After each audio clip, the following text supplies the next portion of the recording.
Voilà, donc on va voir là comment essayer de définir au niveau dorsal et lombaire une lésion. Donc, on va commencer par essayer de la localiser et après on va voir comment on peut faire pour éventuellement définir le type de lésion et puis ensuite on va proposer des solutions de traitement.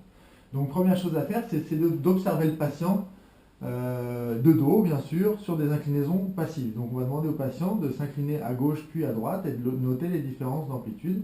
Donc vas-y Nico, toi à gauche. Donc on va repérer ici au niveau du segment jambier, éventuellement s'il arrive jusque-là, la distance jusqu'où il va avec ses doigts. Pareil, on compare avec l'autre côté et on va aussi regarder l'harmonie de la courbure dorsale. Donc ici par exemple, il y a quand même une zone qui est relativement plate.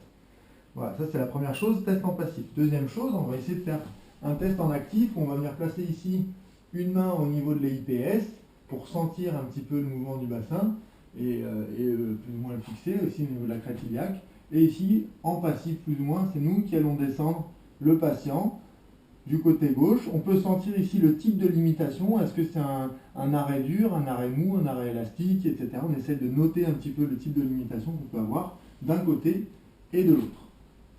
Et on regarde même chose, la distance que peut atteindre le patient et on note éventuellement une différence droite-gauche, toujours pareil en essayant d'observer la courbure. Donc là, ça va nous permettre d'observer une différence entre les deux côtés, mais un seul test comme ça ne nous permet pas de définir ni le type de lésion, ni vraiment de localiser. Donc il va falloir faire d'autres tests qu'on va recouper, on appelle ça la convergence des tests, et si on a des tests qui sont convergents, à ce moment-là on va pouvoir localiser et définir la lésion, et ensuite on va voir comment on s'en sort.